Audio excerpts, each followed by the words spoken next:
bahwa potensial membran adalah hasil interaksi antara dua ion utama ini dengan kalium sebagai pemain utama dan natrium sebagai pendukung. Kedua, mekanisme efek simultan kalium dan natrium. Jadi, bagaimana sih gradien konsentrasi dan gradien listrik itu bekerja sama untuk menciptakan efek simultan kalium dan natrium? Caranya, gradien konsentrasi itu mendorong kalium meninggalkan sel dan natrium itu masuk ke dalam sel. Sementara gradien listrik itu menarik kalium kembali ke dalam sel dan menahan natrium agar tidak masuk terlalu banyak. Hasil akhirnya adalah kompromi antara efek kalium dan natrium dengan potensial membran sekitar minus 70 mV. Lalu, kenapa sih potensial membran istirahat itu lebih dekat dengan potensial keseimbangan kalium daripada potensial keseimbangan natrium? Karena permeabilitas membran terhadap kalium itu jauh lebih besar dibandingkan natrium. Pengaruh kalium pada potensial membran itu lebih dominan. Nilai minus 70 mV itu lebih dekat ke potensial keseimbangan kalium, yaitu minus 90 mV, daripada potensial keseimbangan natrium yang berjumlah plus 61 mV.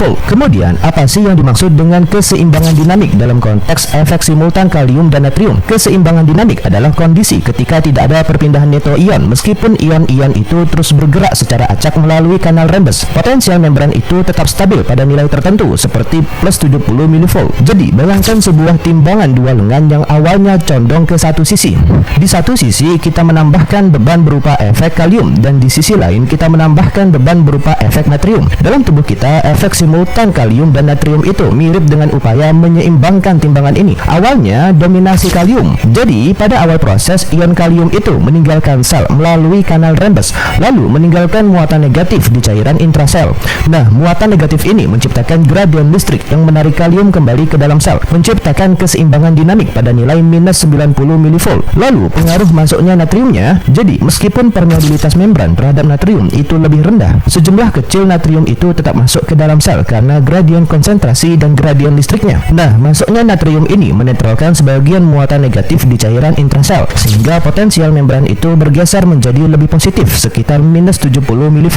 Hasil akhirnya, potensial membran istirahat. Jadi, potensial membran istirahat itu minus 70 mV adalah hasil kompromi antara efek kalium dan natrium. Nilai ini lebih dekat ke potensial keseimbangan kalium, yaitu minus 90 mV. Karena permeabilitas membran terhadap kalium itu jauh lebih besar, tetapi sedikit lebih positif karena pengaruh lemah natrium. Lalu, ada studi kasus kedua tentang sel otot rangka, kesiapan untuk gerak dalam minus 85 mV. Sel otot rangka itu memiliki potensial istirahat minus 85 mV, lebih negatif daripada neuron. Kenapa? Karena permeabilitas terhadap kalium itu jauh lebih tinggi dan ini sesuai sempurna dengan data fisiologis. Berdasarkan fungsinya, potensial ini memberi margin keamanan tinggi. Saat motor neuron itu melepas asetilkolin, depolarisasi hanya perlu